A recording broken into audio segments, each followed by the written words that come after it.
The fluorescent lights of the oubliette's solitary confinement block 4 flickered once, twice, then held, the way a condemned man holds his breath. Every eye in the cell block turned toward cell 4 to 7, though most guards quickly found somewhere else to look. Seo Corain sat on the concrete floor, elbows resting on his knees, head bowed, the posture of a man who had already buried himself. His orange jumpsuit, once pristine in the memory of men who feared his name, hung loose on a frame that had lost 20 pounds to grief and concrete. His hair fell in dark, unkempt curtains over his forehead. He looked, to anyone watching, like a man who had already accepted the verdict the walls had handed him, but his hands were perfectly still, the stillness of a king who hadn't forgotten he was one. On the floor beside his boot lay the sharpened toothbrush, snapped clean in half now, its purpose served. The body of the new transfer inmate had been removed 40 minutes ago. The blood on Corain's sleeve had already dried to a rust-brown crust. He hadn't bothered to wipe it. Park Min-jae sent another one. That made 4 this month. 4 men, each one wearing a stranger's face, each one carrying the same quiet death sentence in their eyes. Corain had read them all before they reached him. You learn to read that look when you've spent 20 years being the one who sends the order. The weight of the block was suffocating, not from danger, but from irony. He had built the CO syndicate on one foundation above all others. Not money, not fear, not territory. Loyalty. He had given Min-jae everything.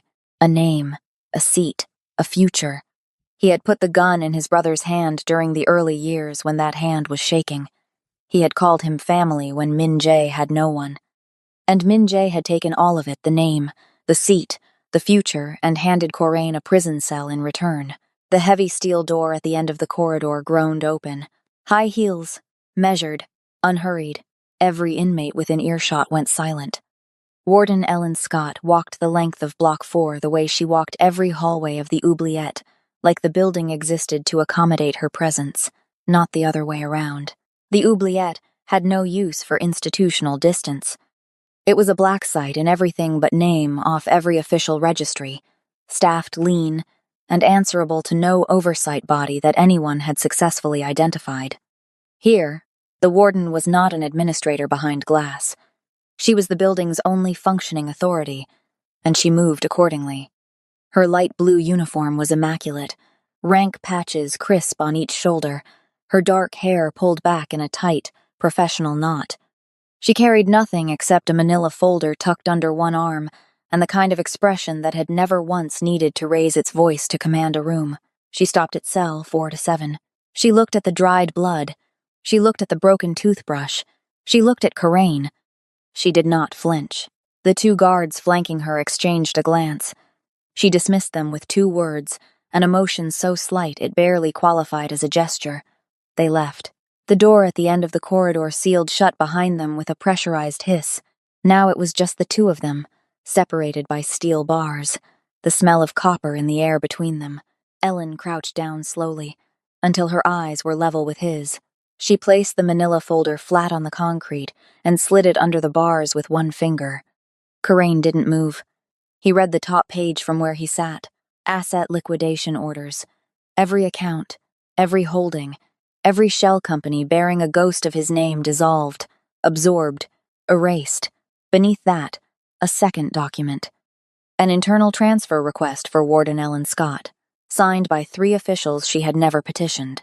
Effective in 72 hours. Reason: security concern. At the bottom of the stack, a surveillance photograph.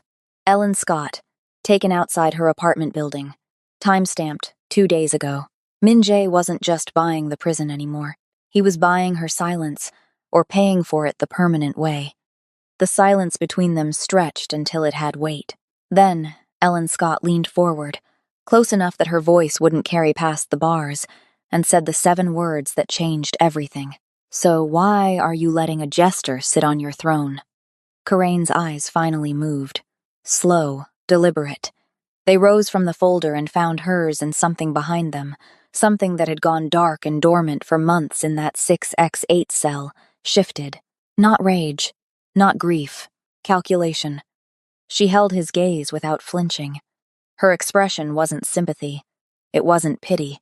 It was the look of someone who had already run the numbers, already decided, and was simply waiting for the other variable to agree. "I have 72 hours before they transfer me out of this facility," she said quietly, "and you have less than that before the next man they send gets luckier than the last 4. She straightened. "The man who destroyed both of us is throwing a victory gala before the year is out. I have the clearance codes to his security contracts. You have the contacts to make them worthless." She tilted her head, the city lights from the single high window catching the hard line of her jaw. "Get up, C.O. Corain. We have work to do." For a long moment, the only sound in Block 4 was the distant hum of the prison ventilation system, the mechanical breath of a place designed to make men disappear. Then Corain placed both palms flat on the floor and rose. The orange jumpsuit, the dried blood, the concrete dust on his knees, none of it touched the way he stood. The king had heard his queen's opening move. The game, the real game, had just begun. Before we start, go ahead and follow this channel and share this story with someone who loves a good revenge arc. Your city needs to see this one. It truly means a lot to me seeing this community grow from one corner of the world to the next. Every share, every comment, every new face helps us build something worth staying for together. The memory came back the way they always do, not all at once, but in fragments, shards of a life that had been whole 6 months ago, before the world rearranged itself around a single act of betrayal. It had been a Tuesday. Corain remembered that specifically because Min Jae had called him on a Monday night, his voice carrying that familiar warmth, the kind that had been there since they were 17 years old, running errands for a man neither of them respected, learning the city's underside the way other boys learned mathematics. "Brother," Min Jae had said, "the Busan shipment moved early. We need you at the Mappo warehouse by dawn. I can't be there, the council meeting runs long.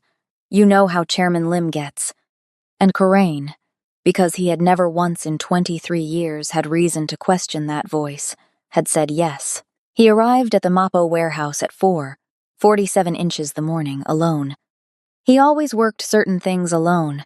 It was a discipline he'd maintained since the beginning, a way of keeping the cleanest hands possible at the top of an organization that required dirty ones below.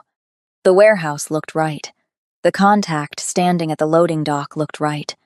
Even the crates looked right. It was the silence that was wrong. He noticed it 3 seconds before the doors blew open, that specific quality of held breath that fills a space when 40 men are waiting in the dark, trying not to exist. By then, the contact had dropped flat, and the red laser sights were already painting him from every angle.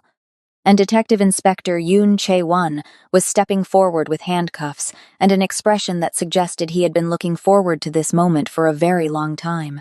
What followed was a choreography so precise it could only have been rehearsed for weeks. The drugs were already in the warehouse, 200 kilos of product wrapped in CO syndicate packaging, a detail that shouldn't have been possible because Corain had personally abolished the use of identifiable syndicate markings 3 years prior. His fingerprints were on the wrapping. He would learn this later, in a holding cell, with the slow, dawning comprehension of a man watching a building fall in slow motion, understanding too late that the foundation was already gone. Then came the moment that sealed everything. Detective Yoon had turned to give an order to the officer behind him. The shot came from somewhere in the warehouse rafters, a single, clean report, and Yoon dropped without a sound. In the chaos that followed, the ballistic report would conclude that the bullet matched a custom pistol registered to CO Corain, a pistol that had been in his personal safe for 2 years and that he had not carried that morning. He had not needed to carry it. He had been walking into a meeting with his brother. The safe, forensics would later determine, showed no signs of forced entry. Only one other person had the combination. Corain sat in the courtroom 16 weeks later in a suit that no longer fit the man wearing it, not because of the weight he'd lost in remand, but because the man who had chosen that suit believed in something the courtroom had already decided didn't exist. The prosecution's case was airtight. The evidence was overwhelming. The witnesses were consistent. His own legal team looked at him with the carefully maintained neutrality of people who had already privately reached a verdict. Min Jae sat in the gallery on the 3rd day of proceedings, in a charcoal suit, his expression appropriately somber. He caught Corain's eye once, He didn't look away. He held it steady, unreadable, with the patience of a man who had been planning this particular moment for long enough that he had already moved past needing to feel anything about it. That was when Corain understood completely. Not the betrayal he had understood the shape of that in the warehouse. What he understood now, sitting in a mahogany-paneled room while a judge read a sentence that amounted to a quiet burial, was that Min Jae had not acted out of desperation or ambition, or even greed in the ordinary sense. He had acted out of something colder. Something that had been sitting beneath 23 years of brotherhood like a fault line, patient and invisible, waiting for the geology to shift. Life without the possibility of parole. The gavel came down. Min Jae was already gone from the gallery. Corain noticed the empty seat before he noticed the sound. The interrogation room at the Oubliette was not designed for interrogations in any conventional sense. It was a 10 by 10 concrete box with a metal table bolted to the floor, 2 chairs, a single overhead light that hummed at a frequency calibrated to erode patience, and a one-way mirror that everyone on both sides of it understood was decorative. There were no cameras inside a detail that Corain had noted on his 3rd day in the facility and filed away with the methodical precision of a man who catalogued environments the way other men breathed. Warden Ellen Scott arrived 12 minutes after the guard deposited him in the chair. She carried a legal pad, a pen, and 2 paper cups of coffee, one of which she set in front of him without asking if he wanted it. She sat across from him, uncapped the pen, looked at the legal pad, and then looked at him instead. "I've read your file," she said. Not as an introduction, as a statement of position. Corain wrapped both hands around the paper cup and said nothing. "Not the prosecution's file," she clarified. "Yours. The one that exists before lawyers get involved, the investigative record, the chain of custody documentation, the forensics intake logs." She tapped the pen against the pad once. "Detective Inspector Yoon Chae-won, the officer who died at the Mapo warehouse. You know what's interesting about him?" Corain looked at her. "He was supposed to retire in 4 months. She turned the legal pad around. She had written a single figure on it, a number with 8 digits. That's what landed in an account registered to his brother-in-law in Jeju 11 days before the Mapo operation. A brother-in-law who, as of the day before the operation, had no traceable income and a significant amount of personal debt." She pulled the pad back. "Yoon wasn't there to arrest you, Mr. Seo. He was there to be seen arresting you. The bullet that killed him was always part of the plan. Dead witnesses don't testify about who wrote the playbook." The hum of the overhead light filled the silence between them. "The question that keeps me up at night," Ellen continued, her voice carrying none of the theatricality. "The statement might have implied," she said it. "The way someone states a weather observation is how the ballistic match on your registered firearm holds up when the safe it was, supposedly stored in, has a digital access log." She let that sit. That log was never entered into evidence. It was flagged as non-essential by the lead investigator, a man who transferred to a significantly better resourced precinct 3 weeks after your conviction. Corain set the cup down. He had not yet touched the coffee. "Why are you telling me this?" he said. His voice was unhurried. It was the first time he had spoken at length to anyone since entering the Oubliette, and it landed in the room with the quiet authority of a man who had spent decades making sure that when he spoke, the words carried.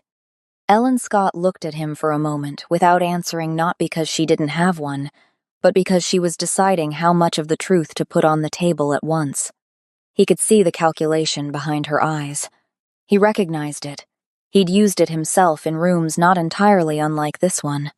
"Because 3 weeks ago," she said finally, "I submitted a records request to the Seoul Central Prosecutor's Office flagging the access log discrepancy." She picked up the pen. "Put it down. Last week I received a very polite response informing me that the records in question had been misfiled and were no longer retrievable." A pause. "This morning, I found out that 2 of my senior staff members have been quietly reassigned to facilities in other districts, pending what is officially described as a routine administrative restructuring." She met his eyes directly. "Whoever buried you has a very long arm, Mr. Seo. And it appears that arm has recently become interested in this facility." The fluorescent light hummed. Corain picked up the coffee and drank. "You said I had a choice," he said. In the cell block, you said die in here or help you expose the corruption. He set the cup down. That's not a choice.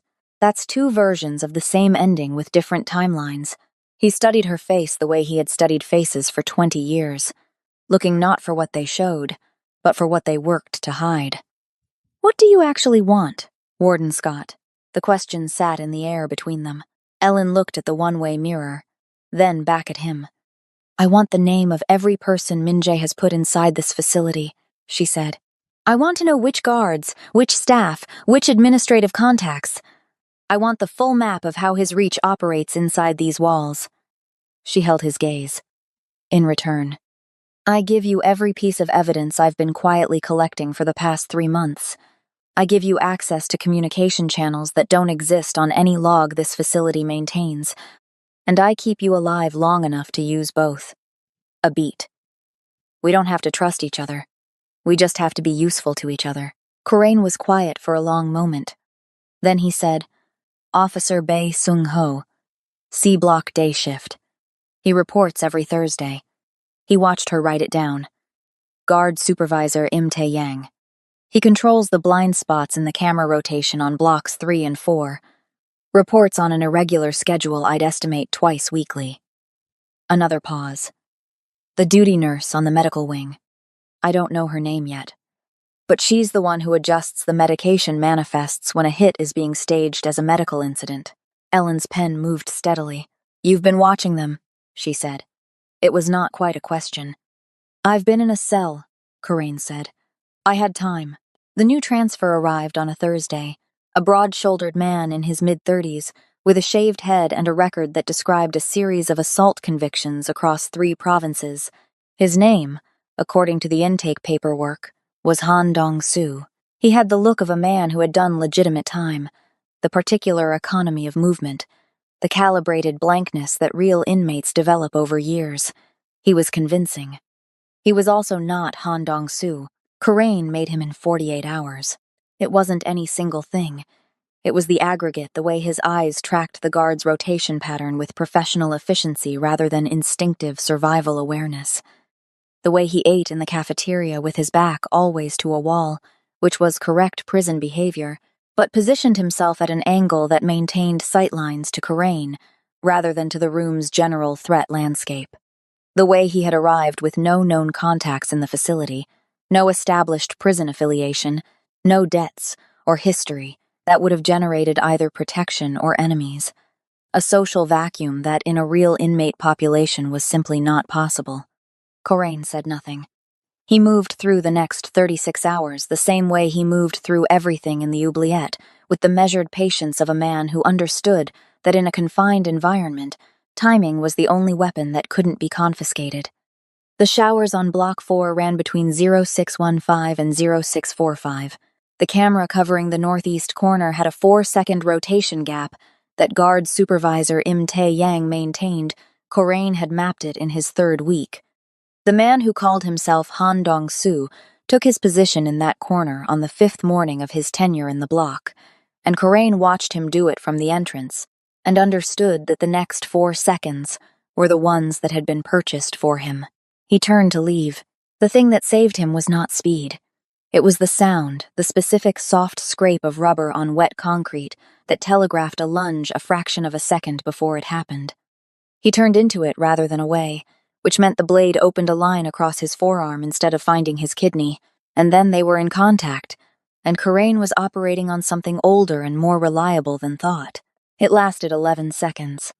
When it was over, the man who was not Han Dong-soo was on the floor and Corain was standing with the shiv in his hand and blood running down his wrist in a thin, steady line. And from somewhere to his left, there was the sound of something small and metal sliding across wet tile. He looked down. A folding blade. Compact. The kind issued to tactical response units. He looked up. The shower block entrance was empty. The door at the far end was still settling on its hinges, swinging closed with the casual momentum of something that had just been let go. He pocketed the blade. The warden, it turned out, had a very specific idea of what counted as non-intervention. In the infirmary 20 minutes later, a surface laceration, 6 stitches. The duty nurse, who he now knew was named Choi, and who documented the injury as a self-inflicted accident while handling contraband. Corain pressed the back of his hand against the paper towel the nurse had given him and thought about the sound of high heels on a wet concrete floor. The warden had been in that corridor. She hadn't called the guards. She hadn't intervened visibly. She had simply ensured that when the moment came, he was not entirely without options, and then removed herself from the equation with the clean efficiency of someone who understood that deniability was its own form of protection. He thought about what that cost her. The risk calculus of a senior corrections official carrying contraband tactical equipment into a prison shower block at 0620 on a Thursday morning. If it had been discovered, if anyone had seen it, would have ended her career, her freedom, and very likely her life, given who was watching this facility. She had done it anyway. He filed that information with the same methodical care he filed everything, but something about it sat differently than intelligence usually did. It had a different weight. Surviving alone was something he had done before the toothbrush in Block 4 had proven that. But someone choosing to arm him, risking everything to ensure he was not entirely without options, was a different category of thing entirely. Survival by his own hand was expected. This was a choice someone made on his behalf. He had not had one of those in a very long time. The first encrypted message left the oubliette on a Monday. Ellen had sourced the phone through a supply chain so deliberately obscured that Corain, when she explained it to him in fragments over 3 separate conversations, found himself genuinely impressed. It was not a smuggled device in the conventional sense, no physical contraband crossing a checkpoint, no compromised guard carrying something in a boot or a lunch container. It was a maintenance contractor's secondary device, registered to a legitimate equipment inventory account, which happened to be logged as stored in a supply closet on Block 4's administrative corridor that happened to fall outside the camera coverage that Im Tae-young had been so carefully managing. The phone existed, on paper, as a backup communication device for facility infrastructure emergencies. It had a usage log that Ellen personally reviewed and, when necessary, edited. It had never, according to any record that could be audited, been used for anything other than its stated purpose. She passed Corain the access details in the margin of a disciplinary review form, written in a notation system that looked like administrative shorthand and would read as such to anyone without the key. He memorized it in 40 seconds and left the form in the return pile without marking it. The first message he sent was to a man named Cha Beom-seok, who ran a logistics operation out of Incheon and who had been loyal to the CO syndicate for 11 years, specifically because Corain had once, quietly and without making a point of it, ensured that a debt Cha couldn't pay didn't become a problem Cha couldn't survive. The message was 4 lines. It contained no names, no locations, no explicit instructions. To anyone reading it without context, it was a mundane business communication about shipping schedules. Cha Beom-seok read it in his office in Incheon and sat very still for approximately 30 seconds. Then he made 3 phone calls. Meanwhile, Ellen began her own work with a precision that Corain found, over the following weeks, increasingly difficult to attribute to anything as simple as professional competence. She was thorough in the way that people are thorough when they have a personal stake in the outcome, not just doing the job correctly, but ensuring that every action was positioned so that if it were ever examined, it would be found not only defensible but unremarkable. Officer Bae Sung-ho, C Block's Thursday reporter, was transferred to a coastal facility in South Jeolla Province within 10 days of their conversation in the interrogation room. The transfer documentation cited a routine personnel rotation and a staffing need at the receiving facility. It was signed by 3 different administrators across 2 departments, each of whom had separately received paperwork that made the request appear to originate from the others. None of them had reason to question it. Guard Supervisor Im Tae-yang lasted 2 weeks longer. His removal required more architecture, a formal performance review process, a documented pattern of minor procedural violations that Ellen had been quietly accumulating for 6 weeks before Corain had ever named him, and a union consultation that resolved in Im's reassignment rather than termination, which was intentional. Termination created grievances. Reassignment created distance. The duty nurse, Choi, was handled differently. Ellen didn't move her. She moved around her, restructuring the medical wing's documentation protocols in a way that was framed as a facility-wide efficiency initiative, which meant that any adjustments to medication manifests now required a co-signature from a second staff member. Choi could not be touched without creating evidence of the reason for touching her. So, instead, Ellen built a system around her that made her useful to Min Jae's operation no longer possible. Each of these actions was invisible on its own. Together, they were the systematic dismantling of an intelligence network that had been embedded in the oubliette long enough to believe itself permanent. Corain watched it happen from Block 4, with the focused attention of a general watching a campaign unfold on a map. Ellen reported to him in the interrogation room twice weekly, under the documented cover of ongoing behavioral assessments legitimate enough in format that no one questioned them, routine enough in frequency that no one tracked them. She brought him information. He gave her context. The conversation moved in both directions with the efficiency of two people who had, without formally deciding to, begun operating as a single unit. He noticed things about her in those sessions that he filed and did not immediately do anything with.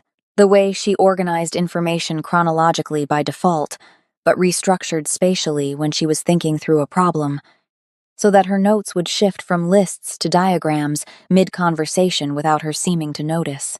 The way she held eye contact during difficult disclosures but looked slightly to the left when she was working through something she hadn't fully resolved yet. The fact that she took her coffee without anything in it and always let it go cold before she finished it, because she was never not thinking about something else. He did not examine why he was filing these particular observations. On the 31st day of their arrangement, Corain made a phone call that lasted 4 minutes and 12 seconds and rerouted through 6 different relay points before reaching its destination. The man on the other end was named Jeon Hyuk, and he managed a mid-tier investment portfolio that, to the Seoul Financial Exchange, appeared to be a legitimate asset management firm, specializing in logistics and infrastructure. To anyone with the right knowledge, the firm was the financial nervous system through which the CO syndicate had moved and cleaned its operational capital for 8 years. Min Jae had assumed control of the firm 48 hours after Corain's conviction. He had restructured its board, replaced its operational contacts, and renamed 3 of its shell subsidiaries. Careful, thorough work that demonstrated he understood the asset he'd acquired. What he had not accounted for was Jeon Hyuk. Jeon Hyuk had been loyal to Corain specifically because Corain had spent 8 years treating him not as an instrument, but as a professional, consulting him, respecting his judgments, protecting his autonomy. Min Jae, in his first week of control, had called Jeon Hyuk at 11 p.m. and referred to him as an accountant. The 4-minute call was enough. Over the next 72 hours, Jeon Hyuk executed a series of trades that were, individually, each within the normal operational parameters of the portfolio, and therefore auditable without concern. Collectively, they redistributed a significant portion of the firm's liquid capital into positions that Min Jae's new board could see, but not access holdings structured through instruments that required authorization signatures. Min Jae didn't possess, from subsidiary officers who had, as of the previous week, quietly indicated their loyalty in a different direction. Min Jae's financial team noticed on a Wednesday morning. By Wednesday afternoon, 3 shipments that should have cleared Busan port had been held by customs agents who had received, through entirely legitimate channels, updated documentation requests from a regulatory office they couldn't trace. By Thursday, 2 of Min Jae's senior lieutenants had reported to him independently that their operational accounts were showing irregularities. By Friday, a 4th shipment, this one moving through Incheon, through Cha Beom-seok's logistics network, simply did not arrive. The trucks existed in the tracking system. The cargo had been logged at origin. Somewhere between departure and destination, it had ceased to exist. Corain was in his cell on Friday evening when Ellen passed a folded note through the standard documentation exchange of his weekly administrative review. He read it in 4 seconds and committed it to memory. He's moved 2 council meetings this week, changed 3 phone numbers, rotated his personal security detail. He's looking for a leak in his operation. He doesn't know the leak is a ghost. Corain set the paper in the standard return pile. He looked at the wall of his cell, 6 feet of concrete with a hairline crack running from the upper left corner to approximately the midpoint of the right edge. A crack he had memorized weeks ago, and now barely saw. Min Jae was panicking. Good. A panicking man makes decisions from the wrong place, from fear rather than strategy, from the urgent rather than the important. He tightens where he should loosen. He trusts fewer people, which means he over-relies on the ones he trusts, which means those people become load-bearing in ways they were never designed to be. He starts seeing ghosts in his own organization, and in doing so, he creates fractures in it. Karain had built the CO syndicate on the understanding that control was not about power, it was about information. He who knew the most, knew it first, and knew how to move through it without creating a wake, was the one who held the room, regardless of what the room thought of itself. He was in a 6x8 cell. He had a phone that didn't officially exist, a warden who moved like a precision instrument through the bureaucratic architecture of his captivity, and a lifetime's worth of accumulated relationships that Min Jae had tried to inherit but couldn't, because loyalty of that depth wasn't a thing you could acquire with a hostile takeover. It was a thing you built over 20 years of Tuesday phone calls and midnight decisions, and understanding that the people around you were not assets. They were people. He thought of Min Jae in his charcoal suit, sitting in the gallery, holding his gaze across a courtroom. He thought of the gavel. Then he closed his eyes and began composing the next message in his head, running through the relay points, calibrating the language, thinking 3 moves ahead the way he had always thought, in the language of someone who understood that the game was never over until the board was flipped, and even then, the pieces were still on the floor, waiting to be picked up by someone patient enough to find them. The overhead light hummed. Seo Karain, in his orange jumpsuit with the rust-brown stain on the sleeve that the laundry had never quite managed to remove, sat on his concrete floor with his back against the wall and his eyes closed, and his hands completely still. He was no longer hollow. He was building. And somewhere on the 42nd floor of a glass tower in the Gangnam district, in an office that had once belonged to a man who trusted him, Park Min Jae was staring at a financial report he couldn't explain and feeling for the first time since a courtroom gavel came down 6 months ago, the specific chill of a man who has made a catastrophic miscalculation and is only now beginning to understand its dimensions. He was also, in those same weeks, doing something quieter, mapping the Block 4 population the way he had always mapped rooms, looking not for threats, but for weight-bearing walls. Men who had something to lose and something to gain, and enough self-possession to tell the difference between the two. He had identified 3. One of them was a man named Ryu Sang-cheol, 14 years in, who moved through the block with the contained patience of someone who had stopped being angry about his sentence and started being deliberate about what came after it. Karain had done nothing dramatic. A word here. A resolved tension there. The kind of attention that costs nothing to give and that men in confined spaces remember for a very long time. He just didn't know yet what shape it was taking, or where it was coming from, or that it was already too late to stop it.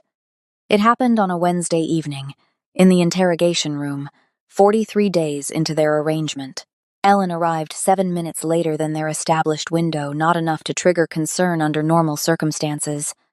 But Karain had been precise enough in his observation of her patterns to know that she did not run late. She was constitutionally incapable of it. Punctuality, for Ellen Scott, was not a discipline. It was a baseline.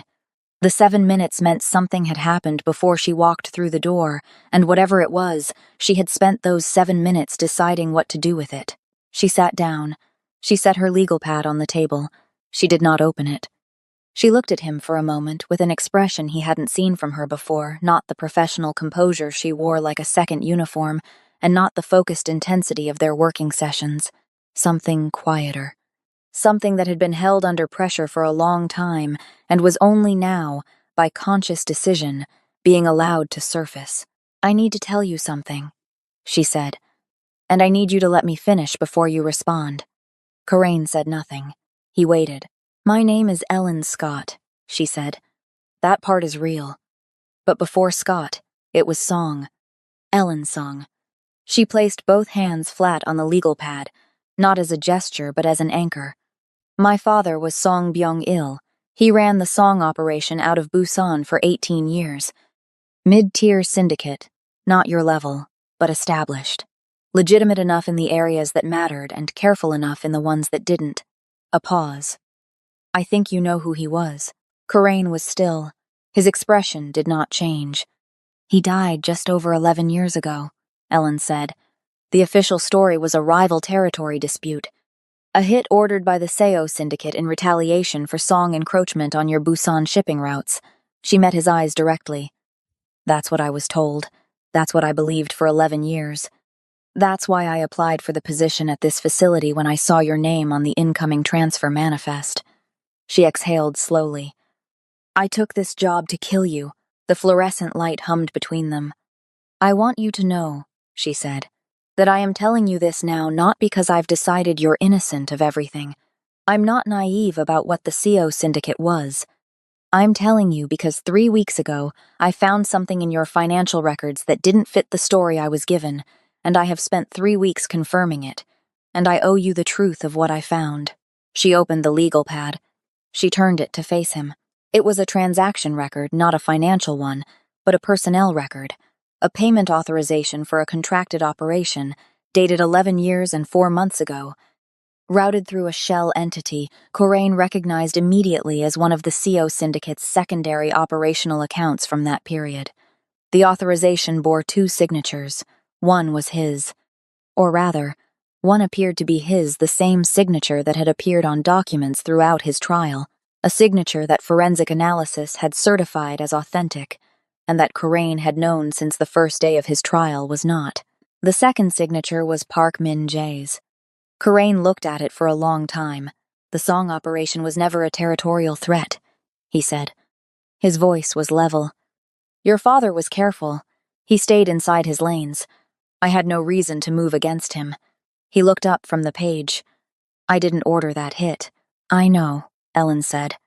Min-jae ran the Busan division independently for 8 months in 2013, Karain said. I gave him full operational authority while I was managing the transition after Chairman Lim's death. He had signature access to secondary accounts for that period. He looked at the authorization again. Your father's operation was adjacent to a supply route Min-jae was trying to consolidate. Song Byung-il would have been an obstacle. He was the kind of obstacle that could have been negotiated with, Ellen said. There was no heat in it. It was a statement of fact, delivered by someone who had spent 11 years carrying a grief that had just been reoriented without warning. My father was not a violent man. He was a businessman who happened to operate in a specific economy. He would have talked. Min-jae doesn't negotiate when he can eliminate, Karain said. He never did. I thought it was efficiency. I thought it was the pragmatism of someone who understood the cost of prolonged conflicts. He paused. I didn't understand that he was practicing. The word landed in the room, and neither of them moved. Ellen looked at the legal pad. He killed my father to clear a supply route and signed your name to it. She said it the way you say something you have been rehearsing in order to make it real. And then, 11 years later, he destroyed your life to clear the throne. She closed the pad. He has been doing this his entire career, using your name, your organization, your trust as instruments. And when the instrument became inconvenient, he put the instrument in a box, Karain said. Silence. Then Ellen said something he had not expected. She said, I'm sorry. And when he looked at her, he understood she did not mean it as an apology for her intent to kill him, though that was present too, underneath. She meant it the way people mean it when they are standing next to someone in the specific wreckage of a particular kind of loss, and the only honest thing available is acknowledgement. He had lost 23 years of brotherhood to a lie. She had lost her father to one. They had both been made into instruments of the same man's ambition without ever knowing it, separated by a decade and a fabricated story, sitting now in a 10 by 10 concrete room under fluorescent light.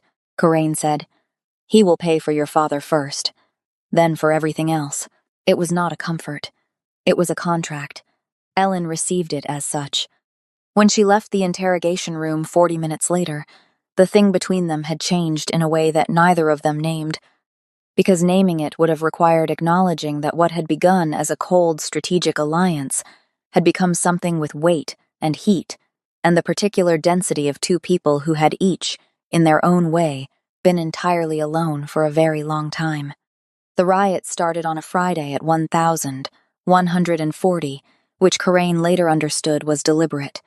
Friday midday was the facility's lowest staffing window shift change overlap, reduced administrative presence, the natural lull of an institution settling into the rhythm of a weekend. Someone had done their research. The first sign was the smell accelerant, thin but unmistakable, drifting from the direction of the laundry facility on Block 3. Then the alarms, layered and discordant. And then the sound that anyone who has ever been inside a prison during a riot recognizes before they consciously process it, the specific basal roar of several hundred confined men deciding, simultaneously, that the structure holding them has temporarily ceased to apply. Corain was already moving. He had known something was coming for 36 hours. Not the specifics, not the laundry facility, not the Friday timing, but the shape of it. Minjae's response to the financial disruptions had cycled through panic, then reorganization, then a period of ominous quiet that Corain recognized as the silence of someone who had decided to stop being subtle. 3 of the newly transferred guards on Block 4 had arrived in the past 2 weeks. Corain had not been able to confirm their affiliations with certainty, but their body language was wrong in the specific way that men are wrong when they are performing a role rather than inhabiting one. He had sent Ellen a single line through the documentation exchange the previous evening. 3 new guards. Block 4. Verify before Friday. She had not had time to verify all 3. The cell block unsealed during the emergency protocol standard procedure designed to prevent inmates from being trapped during a facility fire, a protocol that someone had clearly factored into their planning. Corain stepped into the corridor and immediately assessed. Approximately 60 men from Block 4 were mobile. The emergency lighting was painting everything in red-tinged shadows. And from somewhere in the direction of Block 3 there was the sound of genuine violence that was going to pull every legitimate guard in the facility toward it, which meant Block 4 was going to be very quiet and very unsupervised for the next several minutes. The 3 new guards appeared from the administrative corridor simultaneously, not the panicked convergence of officers responding to a crisis, but the coordinated emergence of men moving to assigned positions. They were not wearing their batons. They were carrying something else. The largest of the 3 was reaching for Corain when the first thing came over his shoulder. It was a fire extinguisher, swung in a flat arc by a man named Ryu Sang-cheol, who was serving 14 years for a string of armed robberies across 4 provinces, and who had, over the past 3 weeks, received 3 separate favors from Corain. Nothing dramatic, nothing that could be documented, just the quiet redistribution of information and resources that Corain had spent 40 years learning to move without fingerprints. A warning about a pending shakedown. A debt resolution between Ryu and another inmate who had been creating problems. A word in the right ear that had resulted in Ryu's work assignment shifting from the laundry to the kitchen, which was, in the hierarchy of prison economics, a significant improvement. Ryu Sang-cheol swung the extinguisher because Seo Corain had treated him like a person. The guard went down. What followed in the next 4 minutes was not elegant. It was close, brutal, confined the kind of fighting that has nothing to do with training and everything to do with who is willing to commit fully and who is not. The 2 remaining men were capable, but they were operating in a corridor full of inmates who had made a collective, instantaneous decision, and that decision had a weight that 2 capable men could not hold against. Ellen arrived from the administrative corridor at the 2-minute mark, with her collapsible baton extended, and her expression carrying the focused calm of someone operating on the other side of adrenaline past the spike, into the clear, functional state where capable people do their best work under pressure. She moved with an economy that Corain registered even in the middle of everything, because he was constitutionally unable to stop cataloging how people moved in high-stress situations. She was not fighting frantically. She was solving a sequence of immediate problems with the minimum force required to resolve each one and move to the next. When it was over, the 3 men were restrained with their own equipment.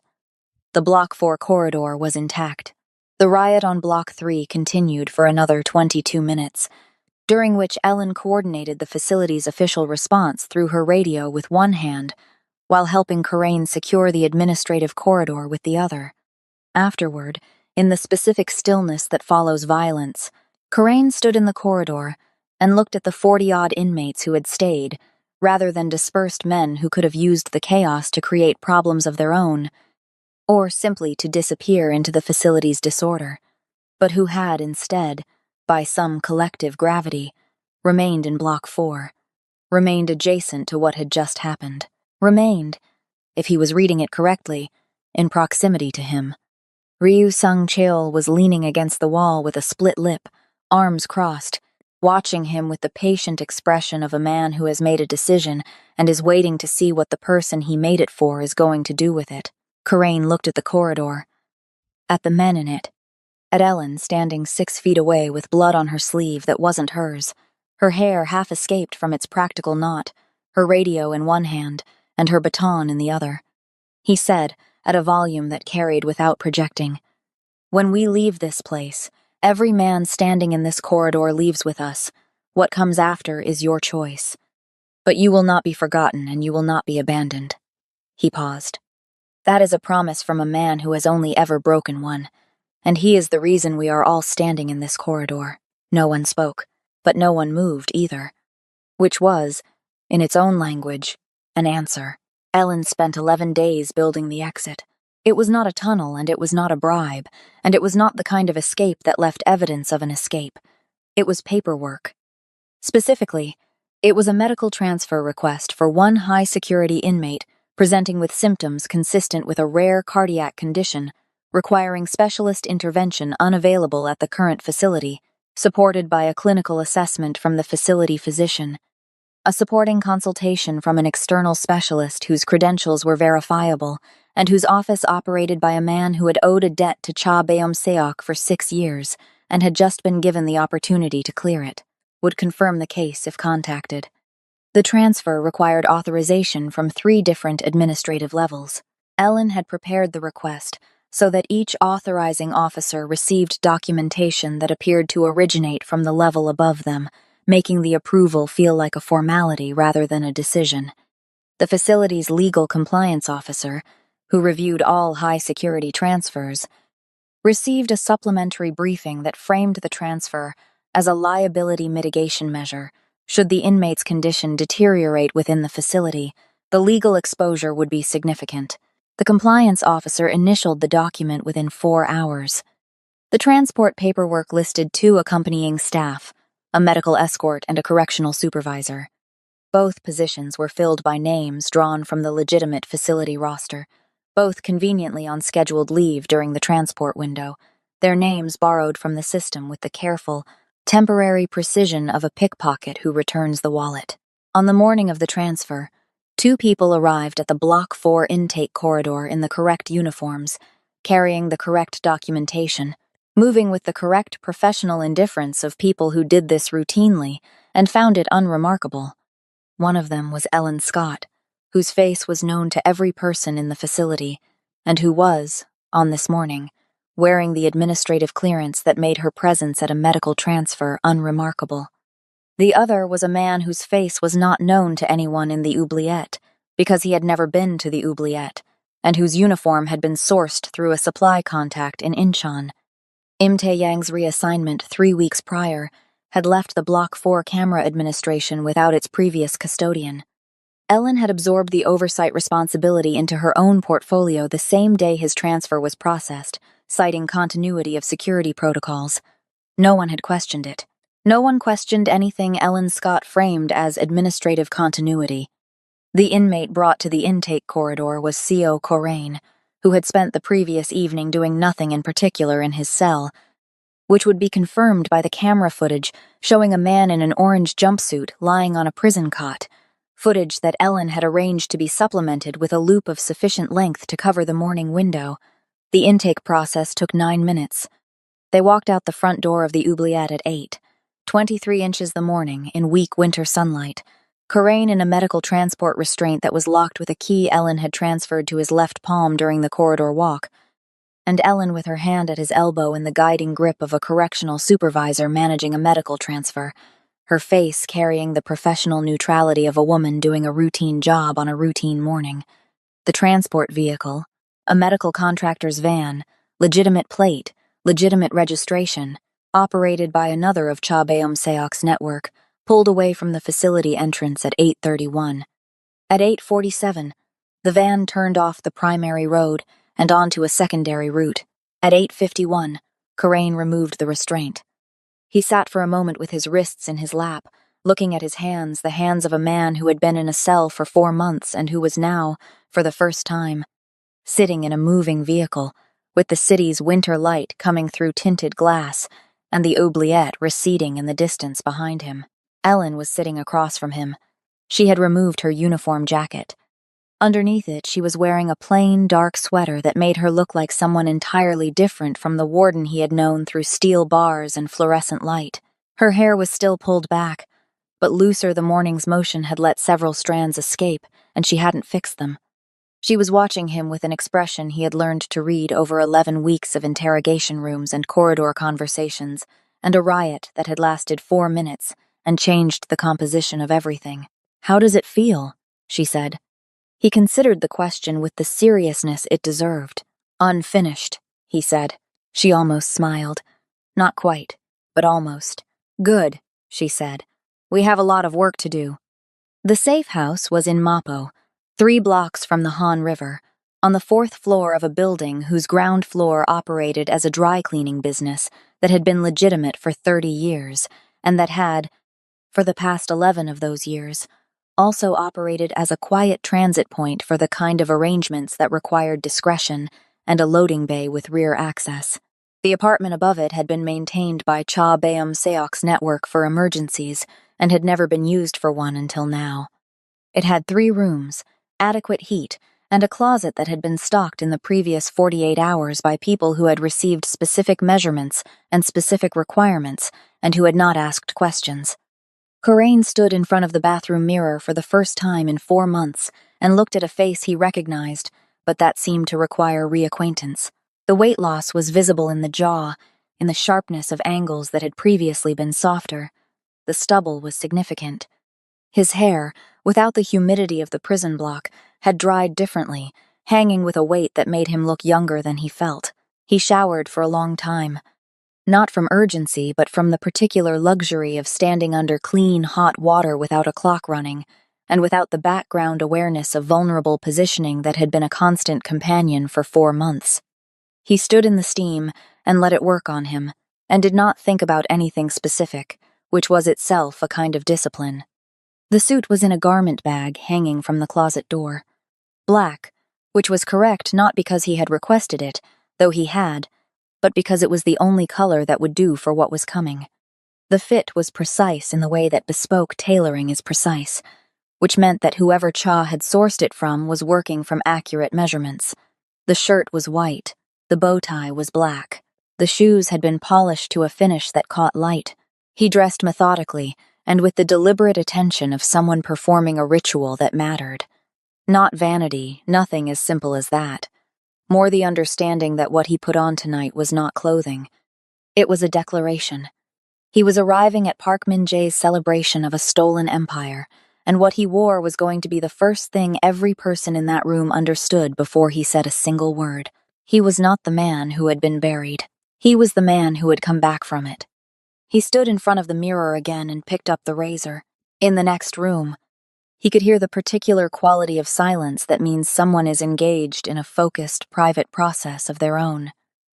He finished his preparation and sat on the edge of the bed and waited with the patience that 4 months in a cell teaches by necessity, and that a lifetime in his specific profession had already made instinct.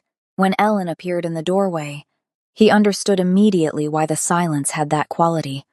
The emerald was deliberate, a color that existed at the precise intersection of power and femininity that made the room around her shift its orientation the way rooms do when something changes their central gravity. The dress moved with her rather than on her. Floor-length silk with a slit that spoke of capability rather than performance. Her hair was down and loose, falling in dark waves that caught the apartment's warm light and held it. The diamond drop earrings were small enough to be understated and bright enough to be noticed. She stood in the doorway with her hand on the frame and looked at him, looking at her, and said, with the directness that he had come to understand was her most essential quality, "Say it, and we move on." He said, "You look extraordinary." "Good," she said. "Now we move on." But her chin lifted slightly as she said it, and that, from Ellen Scott, was everything. He stood. She appraised him with the same directness, efficient and total, the assessment of someone who notices everything and assigns each thing its correct value. "The jaw helps," she said. "The dress is doing more work than the jaw." "The jaw is doing fine," she said. "Stop fishing." He almost smiled. They stood in the small apartment, the man in the tuxedo and the woman in the emerald gown, and between them was the wait of 11 weeks, and a riot, and a dead man's truth, and a walk out a front door in winter light. Everything they had not said to each other yet about what any of it meant. "The families will be there," Coraine said. 12 of the 14 major council seats. Min Jae has been courting them for months. He's presenting tonight as a consolidation gala, the official passing of authority from the Seo era to his. Does he know we're coming? No. Does anyone? Ryu Sang-cheol knows the location and the window. He'll have the men positioned before we arrive. He paused. They're not soldiers. They're inmates who made a decision in a corridor. They held that corridor for 4 minutes against trained men, Ellen said. That's enough. She picked up the clutch from the bed, small, black, containing, Coraine had no doubt, something considerably more functional than its size suggested. Min Jae will have his security detail, his personal guard, and whatever he's hired for the gala. We're walking in the front door. We're walking in the front door, Coraine confirmed. She nodded once, the nod of a woman who has run the numbers and decided that the plan is the plan. Then let's end this, she said. The Golden Summit occupied the entire top floor of a building in Gangnam that had once, in a previous life, been the venue where Coraine had hosted the Seo Syndicate's annual council gathering 3 years running. He knew its architecture the way he knew the safe house and the prison block, not from blueprints but from presence. He knew where the service corridors ran, where the emergency stairwells opened, where the positions in the rafters overlooked the main ballroom floor, and where, at the far end of the east corridor, a secondary access point had been installed 7 years ago at his specific request and never removed, because Coraine had always maintained the quiet discipline of knowing where his exits were. They arrived at 10:47 p.m. The gala was in full ceremony, the lights of the city visible through floor-to-ceiling glass, the room arranged with the specific opulence of a man who has acquired wealth suddenly and wants everyone to see it. Chandeliers. A live ensemble. 12 tables occupied by the council families and their representatives, dressed in the formal language of organized wealth. At the head of the room, at a raised platform designed to communicate hierarchy, Park Min-jae stood in a white suit, Coraine noted, which was either audacity or ignorance, and Min-jae had never been ignorant. He was raising a glass, beginning his toast. Coraine and Ellen were in the service corridor adjacent to the main staircase. Ellen looked at him. He looked at her.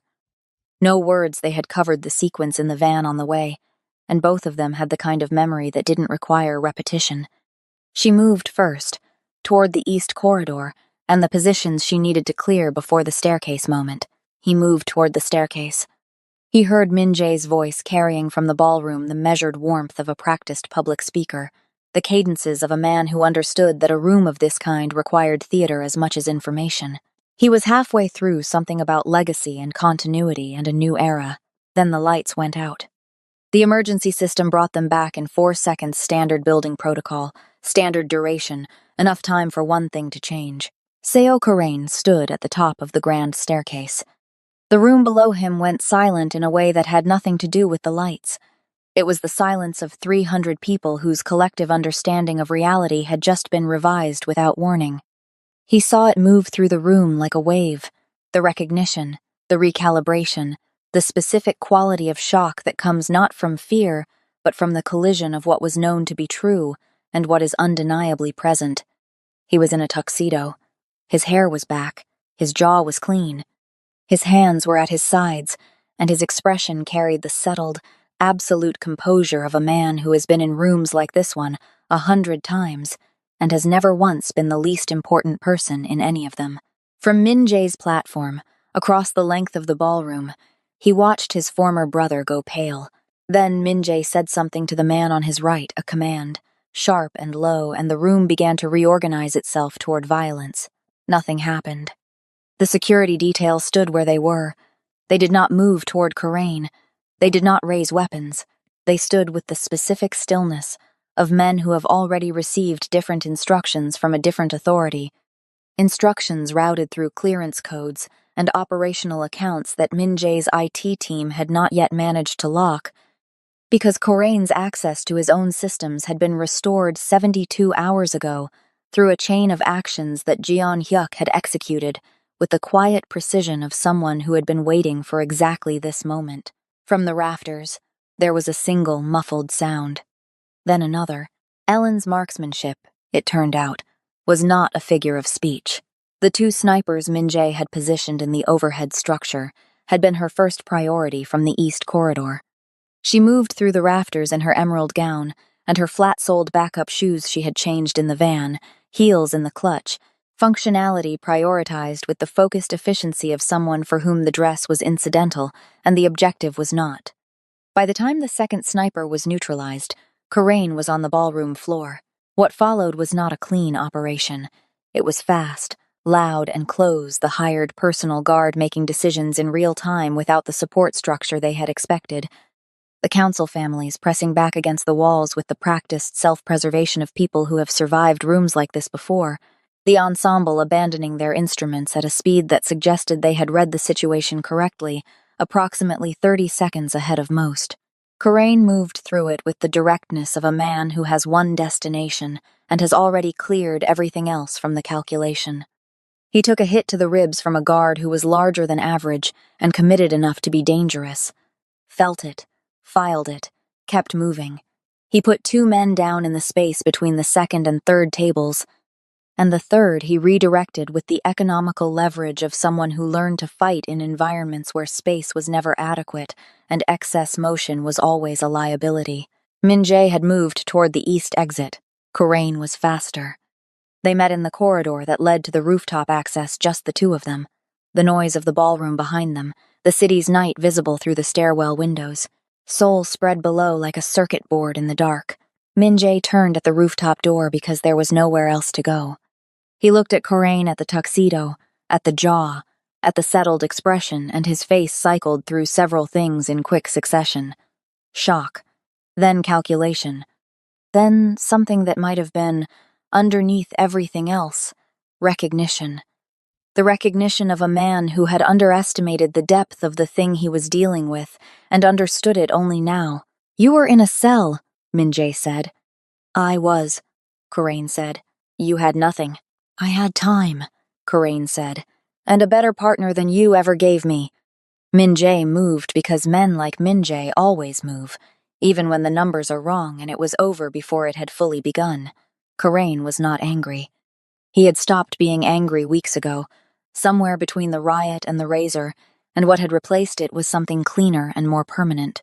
He put Min Jae on the ground with the minimum required, and stood over him and looked at him at the white suit, no longer white, at the face that had held his gaze across a courtroom, at the man who had taken 23 years of brotherhood and used it as a demolition tool.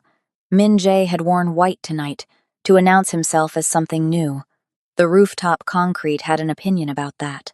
He held the gun to Min Jae's head. The city was very quiet from the rooftop. The wind off the Han was cold.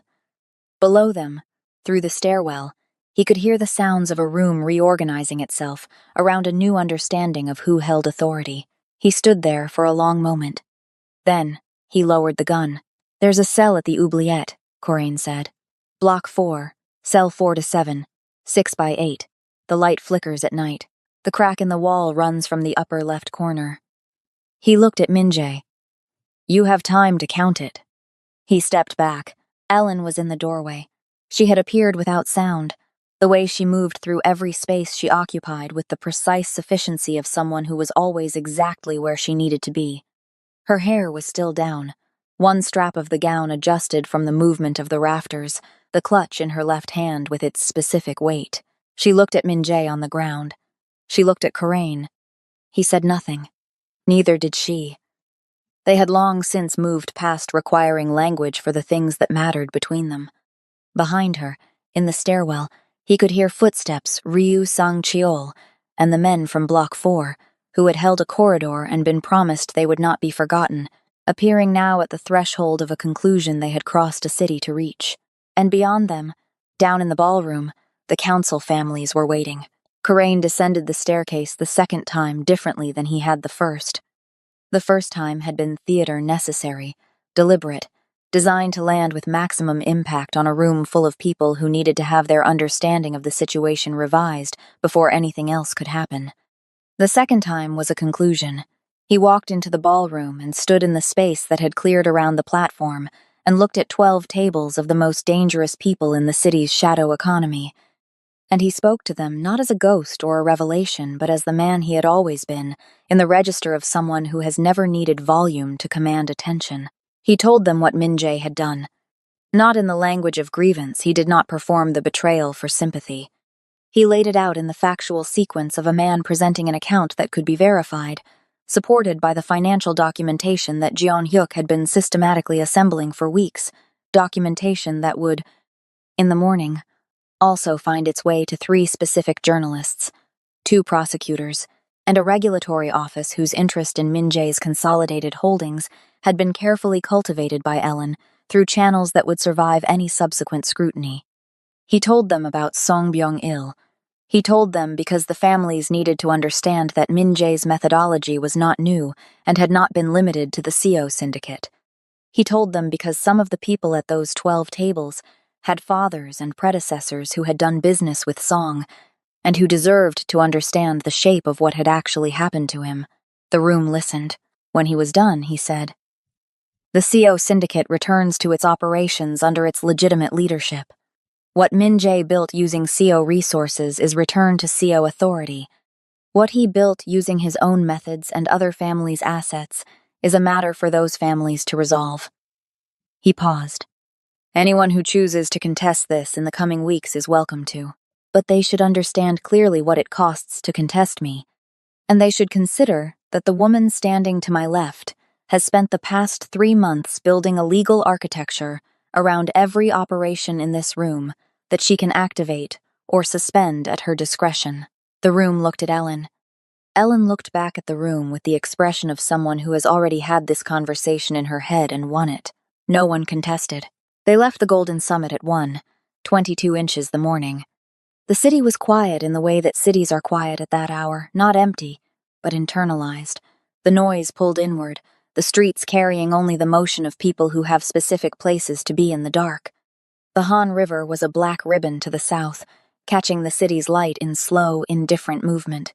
Ellen walked beside him in heels she had changed back into in the east corridor. In the 2 minutes between descending from the rafters and the second staircase entrance, she had been specific about needing those 2 minutes, and Karain had not asked why, because some things about Ellen Scott he had learned to simply accept as operational requirements. It was, he reflected, entirely consistent with who she was. Her hair moved in the winter wind. She had her clutch under her arm and her hands in the small pockets of the gown's hidden seam, which he had not noticed until now, and which made him wonder, briefly, what else about the dress was more functional than it appeared. They walked for half a block before either of them said anything. "The council will hold," she said. Not a question. "Long enough," he said. "The ones who were loyal to the institution rather than to Min-jae specifically will fall into line. The ones who were personally invested in him will need to be handled individually. That takes time." He paused. "I have time now." She made a sound that might have been agreement. "Another half a block. The legal architecture," he said. "You said you could activate or suspend it." "I said she could," Ellen said, referring to herself in the third person to a room full of criminals.